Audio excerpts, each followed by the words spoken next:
Hey everybody, it is Steve with the PATC, and I am joined by your co-hosts Doug and Tony. And today we are going to be talking about a really interesting subject here in the sandbox. Covered once before, but it is an ever-changing subject. So, new collectors, people just coming into the hobby. We've all been one at some point, or we've seen something cool or new that we wanted to get into. We are here to offer you some advice, and this could be on vintage toys, gaming, whatever it's going to be. But take it from three old balding white guys who've played everything and collected everything. There are definitely some certain pointers that will help you out. So, who wants to start this one off? I'd actually like to chime in with the first question. So Go for it.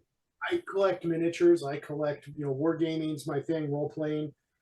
But I'm not going to lie, action figures, they really interest me, and it's intimidating. It can be compulsive at times.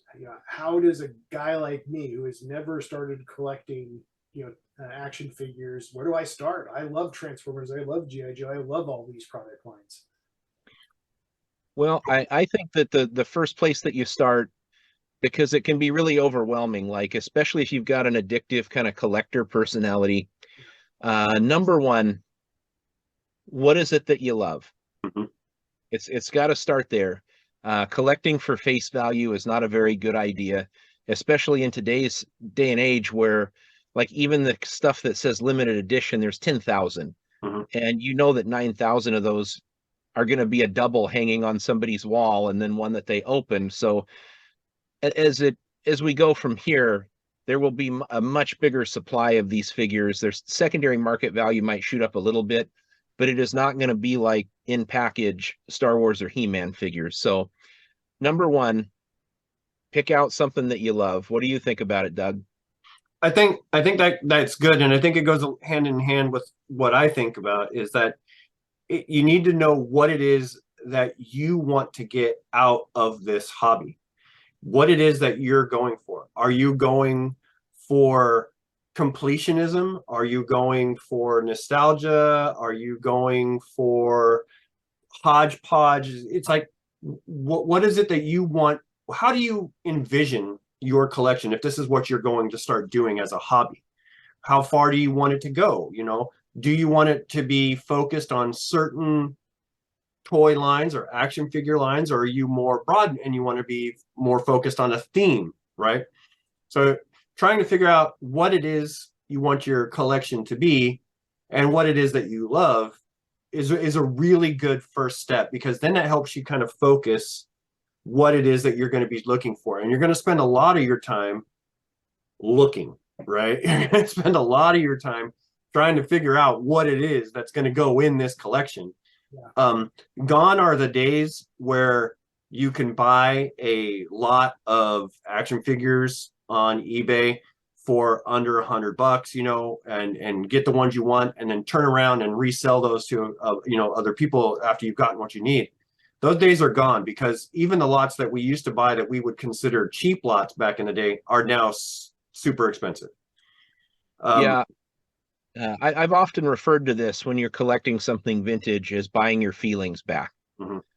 So, I mean, everything that I have in my room, there's some sort of like emotional response that comes off of one of those things. So, Yep. um, I think number one, it's whatever your passion is. Like what do you love? Um, and then, like Doug said, the way that we're buying these things is different now, and it's really easy to get off onto a rabbit hole. And by the time you get there, your credit card is you burned up $1,000 on your card. Um, that's a really easy place to find yourself in, especially if you just start new. Um, Yeah, and so there's two ways to kind of enter in the collective. So we're going to use action figures as our example, right? And so, but it could be taken for anything these days. But we'll use action figures. So you got to decide how it is that you want these action figures. Are you looking for complete mint action figures, or are you okay with buying an action figure who has a little bit of paint rub and doesn't have all the accessories, but you just want to have that action figure in your hand again? So that kind of depends on how you're going to do your collection. First of all, don't let anybody else tell you what needs to be in your collection. It's nobody else's business what's in your collection. You will have people. I mean, I have an Instagram page, and I post on my collection all the time. And I am perfectly 100% fine with having a reproduction in my collection. I don't care. It still feels the same to me as the original vintage toy. But there are toy snobs out there who like to share their opinion, and will try to make you feel bad for buying a reproduction toy in your own collection. Don't listen to those guys. Don't even give them the light of, the time of day. Well, I mean, what's their joy in the hobby? If they're knocking you for buying a repro Star Wars accessory, taking, for example, there was an R2-D2 that actually had a lightsaber that fit inside of him. Mhm. And it was Luke's green lightsaber. You push the button and it shoots out. Well, God help you if you can find one. Yep. But if you want to have that feeling, like maybe the first time that you saw R2-D2 shoot the lightsaber up and Luke was on the skiff and he does that cool flip and grabs it, why not pay like $3 for a repro, as long as it's not masquerading as the original thing and colors off or whatever. That's love. You're buying that to get a memory back. So yeah, those. And I think that's what you have to determine, right? You have to determine what your goal of the collection is for. Is it to make money? That's not a good way to do it. But if you're trying to build a collection so you can resell it later, then you have to think about, I need to buy and find the best figure with all the accessories in the best condition that I can absolutely do for the price that I'm trying to pay.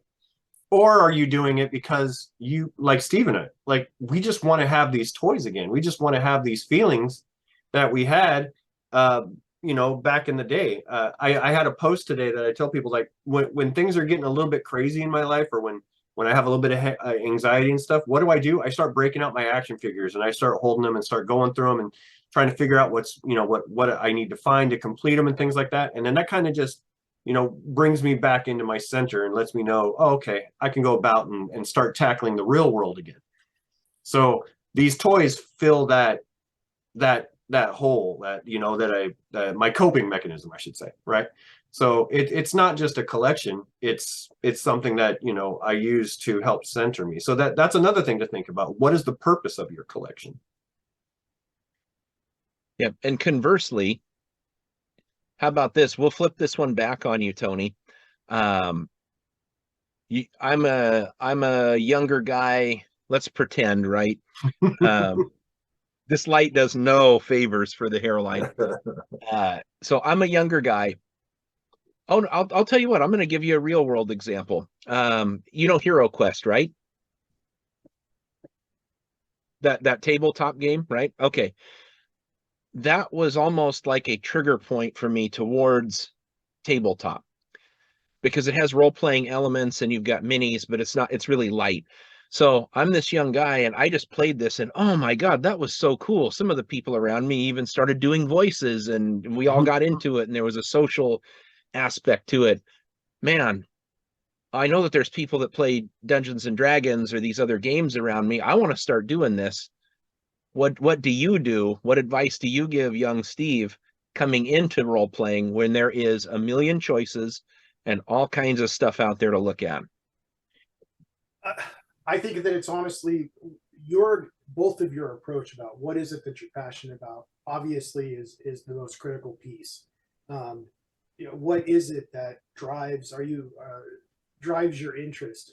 A lot of the times with gaming, miniature wise, obviously it's what the look of the figure. That's what it speaks to me.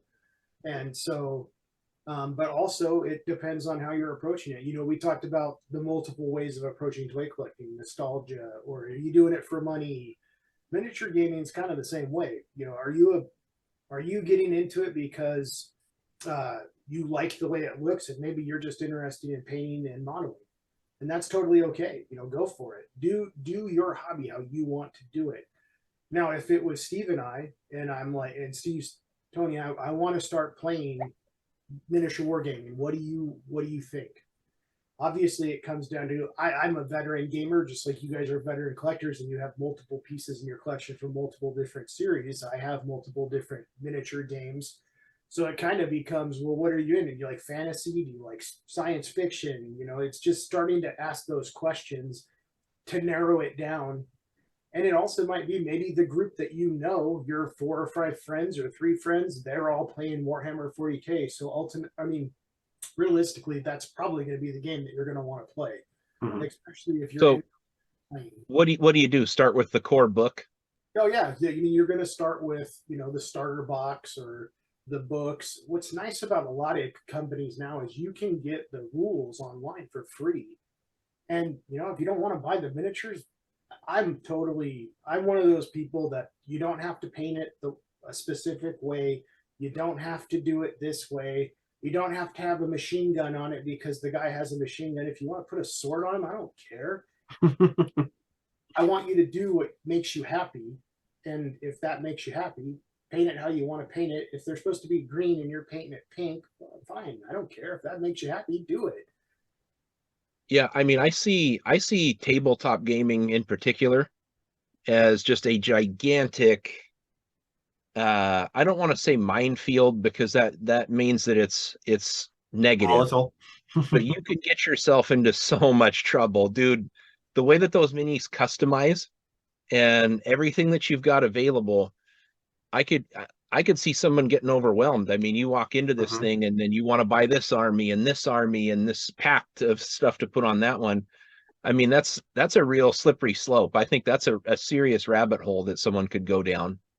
It's true. And every one of those armies plays differently. So you may invest into an army and be like, man, this just really isn't my style. I don't want to be a brick and just sit in the board and shoot at people. I want melee combat. I want to be able to charge in and fight and get down and dirty. So that's 2 completely different armies. And you've already invested hundreds of dollars into an army and maybe even multiple hours building, painting. It all goes back to that secondary market. Now you have, you know, having a secondary market allows those folks to get rid of those armies and then buy the army, become interested, because you don't know in the beginning. I don't know what all those armies do. Like you said, it's a huge minefield. And that's why a lot of times my recommendation is pick the miniatures that interest you. Pick those models that you're spending money. If you're spending a good amount of money and investing it into something that you're going to be investing a lot of time in painting, building, playing with, you've got to pick something that is interesting and it's going to hold your attention. Yep. Yeah, on an episode that we did of the Toy Mill, you were mentioning eBay as being a good entry point for some people. Do you think that's a good, you know, like if you're just trying to get into something and try it and figure out what you like, do you think eBay's a good place to look? Oh, absolutely. I mean, it's definitely a good place to buy. There's a lot of folks out there that do start the hobby, and like I've talked about, maybe it's not the right army for them, or maybe it's too much work and they're not willing to commit that much time to building and painting. So secondary markets are great, especially for beginning folks that don't really know, they're just getting into it. You know, I'm totally fine with people borrowing my miniatures. If I've got a new friend, or I've got a friend that's interested in a game, I've got multiple armies already. Let's try out a few. And guess what? If you want to pretend those Space Marines are Tyranids because you're interested in the Tyranids, fine, let's go. You know, I want you to pick what you're interested in, and finding that balance in an already a humongous area of options. I don't want to start you off by discouraging you. The best thing I could advise also is don't try to skirt around the little things. You got to have paint, you got to have glue. Don't try to cheap out on that stuff. And just, it's a commitment. Buy the right items, buy the right paints. There's a tremendous amount of miniature painting companies out there that will, you know, you've got Vallejo paints, you've got Games Workshop paints, you've got Army Painter paints, and they're complete systems of paints. Don't try to, you know, cheap around the paints. Just buy the paint, buy the colors that you want. It's going to be expensive, but these paints will last you forever. I mean, unless you're painting mountains of miniatures. there that you can cut corners on are like the brushes and the plastic cutters, and you don't need to buy the $50 GW cutters. Go down to the local hobby or the local even hardware store. I buy at Harbor Freight. I buy these clippers for like $3. The same clippers that you buy for like $50 on James Shop. Yeah, it is. So, you know, there are places that you can cut corners, but it's great to have veteran collectors like right now. You guys explained to me. So what really drove me to start hanging out with you guys and talking about action figures, and I may have mentioned on here, I just may have mentioned it offline, the Starscream with the throne and the cape. Action figure is amazing, and I want it very badly. He's a good figure too. He's a good figure. But what we were, Steve brought it up, and as you were talking about it, Tony, I think another important aspect that goes for both tabletop gaming and for action figures or for anything else, and we're talking about budget and finance. That's another thing to keep in mind. So, starting off, you're going to get, you know, the old alphabet where your eyes are bigger than your stomach. That's going to happen in collecting. I think no matter where you go, action figures, tabletop gaming, it's going to happen, right? You're going to see something that you just really, really want. So what I would suggest for somebody who's just coming in to say action figures is to try to rein yourself in, to kind of give yourself control, give yourself a budget, right? Say, all right, I've got to make sure all my other life and everything happens and everything else is taken care of. But I kind of want to start this. So I'm going to give myself, I'll say for myself, like I have a $30 a week budget that I save or that I use, right? It just goes right. And it usually goes right to, like, I used to be able to get 2 or 3 action figures, and now I can only get 1. But I try not to go past that, no matter how tempting it is. And I'll tell Steve every once in a while, like, dude, you won't believe what I found for $25. And sometimes it's just being patient in that budget, right? And not springing for that. Well, it's $50 or it's $60. I really want it. And if you really want it and you have the money, I guess that's fine.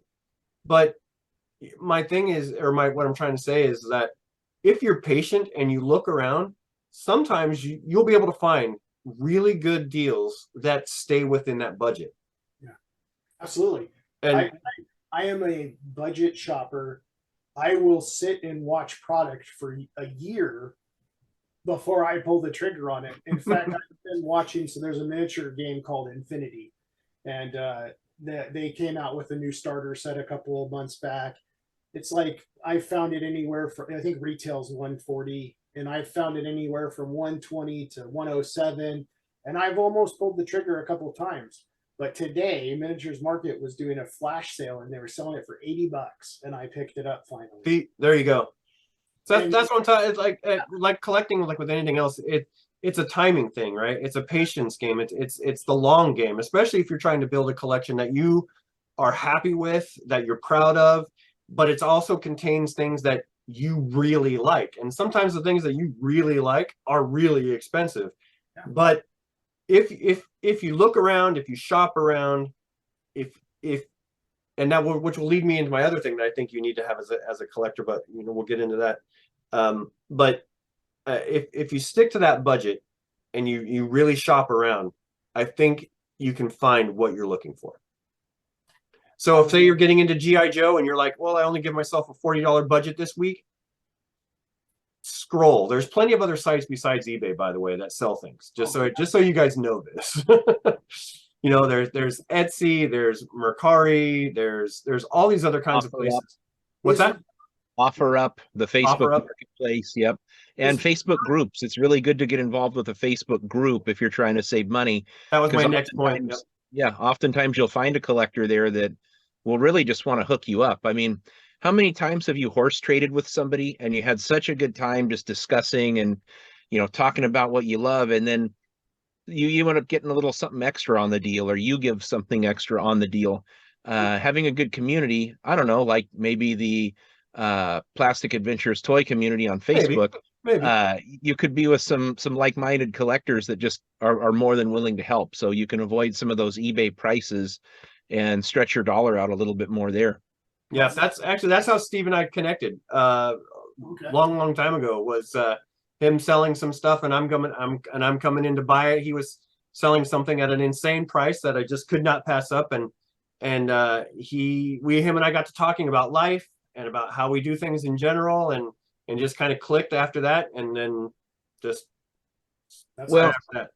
the thing that got me was when you said, I'm going to take this home for my boys. Yep.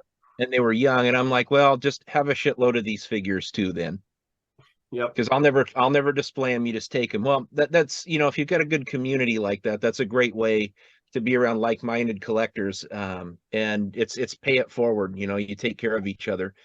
So that's a great way with a great idea to stretch that dollar. The only thing I wholesale disagree with you both on is patience. Because I live in 2023 and I have a PayPal account. I just got a Venmo, whatever the hell one of those is. You guys are in a little bit different line. Like sometimes there's that unicorn figure, I'll call it, that shows up and you got to get it. And That does happen, yes. Where our line is, you pretty much buy it all the time. It's just trying to find the best deal. But I do try to tell people, sit on it. If you're not sure about something, sit on it for a while. And if you still want it in a month, then buy it.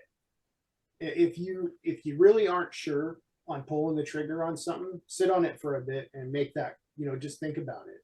Man, I'll tell you though, toy collecting was a little bit easier back before Hasbro and Mattel started throwing all these reissues and things that's like back in the day when I was just looking for vintage toys. I'm like, yeah, okay, I can do this. But now they started throwing all these new lines at us, all these, they hit you right in the feels with these Masters of the Universe and these G.I. Joes, and you're like, God damn it, I gotta have them.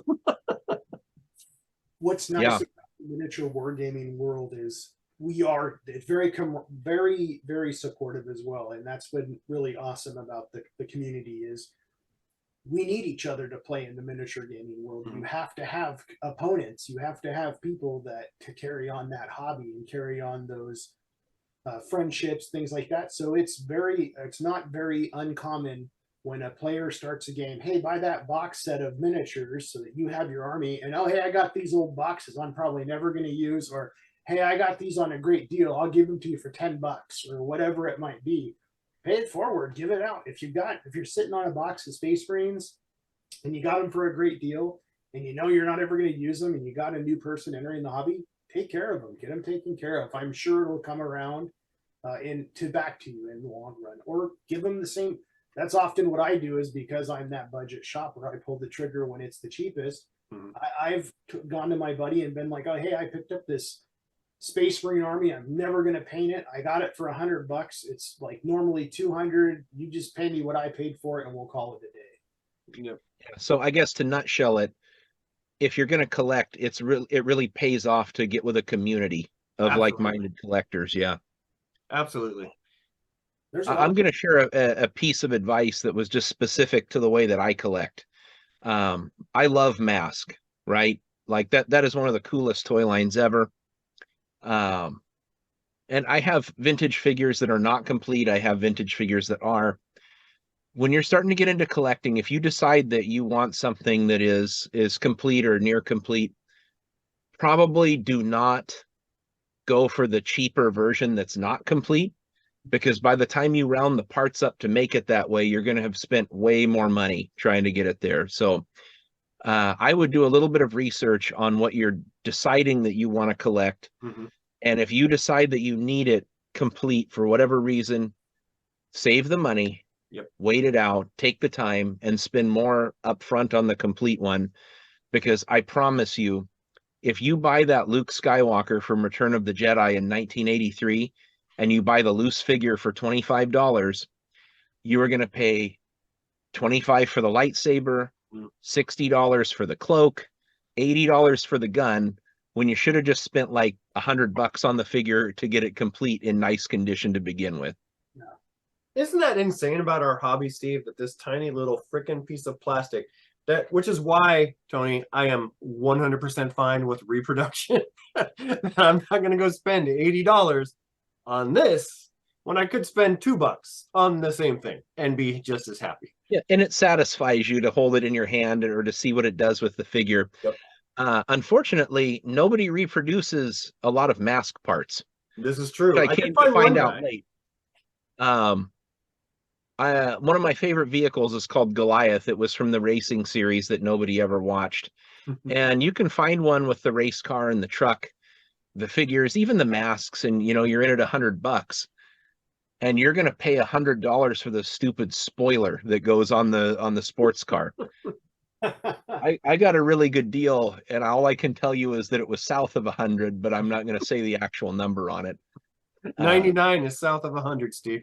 It's not too bad. I mean, and now complete, I know I'm less into it than the full complete value, but that hurt so bad to know that a significant amount of money was plunked down for something that came in a padded envelope. Yeah. You open it up and I'm like, why did I effing need you? Oh, it's so cool. It looks great up there. Oh, there's always more money to be made. Anybody can get money. Nobody gets a Goliath spoiler.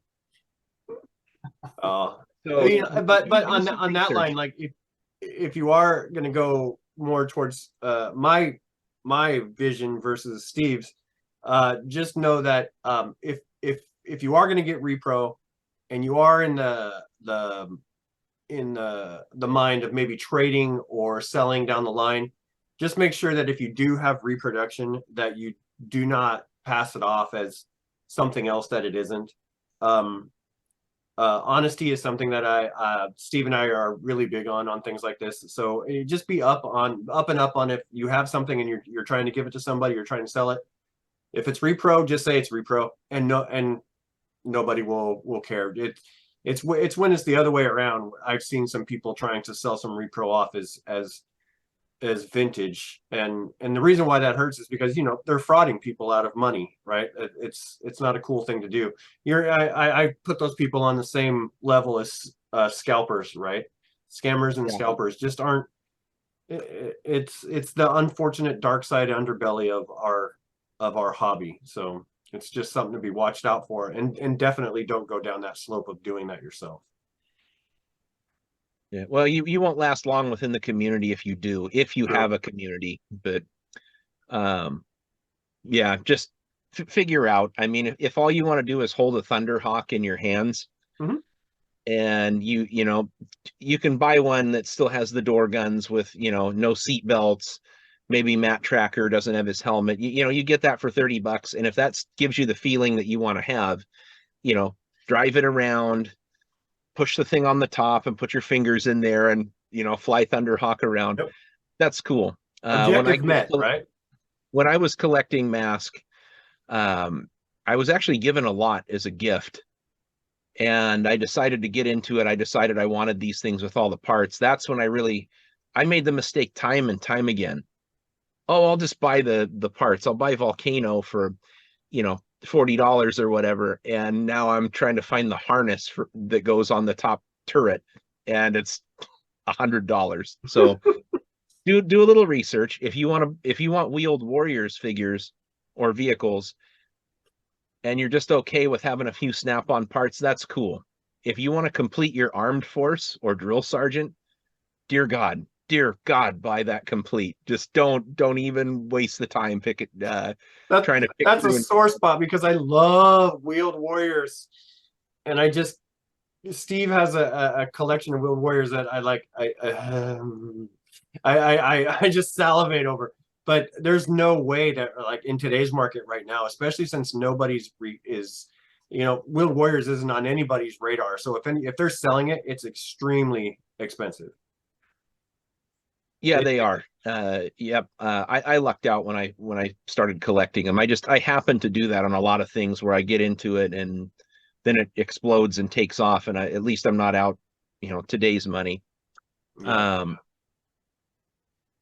I was just thinking, Tony, when you were talking about the community of role players and how they help each other out, the complete and total opposite of that I think, is a friend of ours named Snake Mountain, and we won't explain. Uh, he might be one of the ones that watch out there, and I do mean ones. Uh, that guy would buy the latest book, and he would buy all the supplementals, and we would never play them at all. Oh, It's okay. Like but he loved it, right? Like he loved the story. He liked diving into the mechanics, and he's a terrific role player and a really good storyteller, and he's an awesome friend. Um, but I just never understood that. I mean, even the book that was, the Book of Vile Darkness, where we're never going to use that. And here he picks it up, and yeah, that's pretty interesting. And he'll read it top to back and know all the rules. Stuff that it will never see the light of day. But here he has it. Some game where you play as like angels or demons that we played once, and he had like every effing supplement for the whole series. But to I bag on it a little bit, but honestly, he's collecting the way he loves. Yeah. He's buying them to read them because he just loves to read through them. So that having a passion for something and having it directed, having some sense of direction toward it. We may never implement the Book of Vile Darkness, but if we ever need to, we know who to call. Exactly. Yeah, it's with collecting, it's got to be a love, it's got to be a passion, and definitely not something that you can do to make money. I think that that's totally the wrong reason for collecting. I mean, if you've got the money to turn it into a business, that's fine if you're going to turn it into a business. But I think collecting, especially on the level that like Steve and I do, where we just want our memories, we just want our feelings, we just want that part of our life where things were happy, where things were good, and we can kind of return to that when we need to. I think that's at the heart of collecting. I think that's at the heart of everybody's collecting. It's something that they want it to make themselves feel good, right? So I have a feeling, and I think that this crosses over into gaming too. And I'm talking as if I don't game. Of course I game. I don't have anybody to game with, but we're all older and we're all cynical, and we've been through life and kicked and stepped on, and we don't get surprised anymore. You only get to have that feeling of walking into the toy aisle and seeing something awesome once. Mm-hmm. You only get that feeling of walking in and seeing the new Dungeons and Dragons supplement once. But when you're collecting, you get to be reminded of that feeling. Mm-hmm. So I don't know if that works for you, Tony, when I mean, now everything's online, but can you remember walking into Infinite Frontiers when Dan just got the brand new game that just came out, 3rd edition or something? I mean, you remember the feeling that you got when you walked in and picked it up and you smelled the smell of the book? Are you kidding me? I grew up in the age of no internet. We didn't even know 90% of the stuff was coming out. You'd walk into the store on a Friday. That's when he got his shipment or whatever. And he'd be like, oh, here's the new book that just came out for Dungeons and Dragons. You're like, oh my God. It's how many copies do you have? Yeah. I mean, do you still like, I don't know, sometimes you can pick something up, like you go and pick up your 2nd edition D&D, and I remember how excited I was. Yeah. It's a really cool feeling to have. If Doug goes into his toy room, or I got to be honest, like a lot of the times when I come upstairs for something, whether I'm putting on pajamas or I need something out of the bedroom, oftentimes I will just take it a little bit slower by the toy room, maybe flip the light on. Oh my God, that is so cool. I remember that so vividly. See, I do the same thing. Yeah, we don't make memories like that anymore because we're old and cynical, but we get to, when we have something cool like a new book, or that feeling of like when these new miniatures came out for BattleTech and you're like, what? That's what it is. And that's what collecting for the love of something does for you. Yeah, and let's not even ignore the fact that sometimes when you're collecting, you get that one item that you never had as a kid, Sure. right? That's when it hits you. Then you're like, oh, this is not as cool as I thought it was when I was a kid. I got a You whole see it room through full adult of, eyes, but when you pick it up I and you got have a it whole room full of I didn't have that when I was a kid. as Got it now. yeah, but you know what? I can just imagine my wife looking at me like, "You wanted that?" And I'm like, "Yes, yes, I needed this." Yeah, can't you see when you take Megatron's legs apart, he has a wiener. I never had this. I never got to see that in real life. I can see that now. Yeah, look, sweetheart, you pull it back and it flips forward. It's lifelike. And I'm sure that the question is, why does a robot need junk? But that's okay. You know, It's enough for that's me that it's there. yeah. You know, like sometimes I'm really lucky. You know, my wife's into sci-fi, and there are some ways that I share this hobby with her. You know, like I'll pick up the new whatever movie Harrison Ford was in, and they made an action figure of. I've kind of gotten into the habit of doing that. But then she'll look at something, Mom, open up a box or whatever, and I think she humors me, but I'm like, sweetheart, look at this. Waist twist power punch. Oh. By the way, that's great, dear. That's great. Origins Thunder Punch He-Man. He has a waist twist power punch, and he snaps like there's a cap in there. Yeah, see, yeah, I'm excited about that. Yeah, so that's cool though. You know, like she's tolerant enough, and I'm explaining why something's so badass, and like, oh man, you can put Star Wars in He-Man's open hand, and he throws Star Wars. That's nice. No, you don't understand. He throws Star Wars. That you get that feeling back, right? But we'll never make those types of feelings now. We're too old, too cynical, and we've seen too much. So, and the great part, at the end of them. the day, she still wants to go to sleep with you. So that's even better, right? Well, I supposedly somebody farts a lot when they sleep, but I've never heard any of them. So what the hell? All right. You got anything else to drop in there, Tony?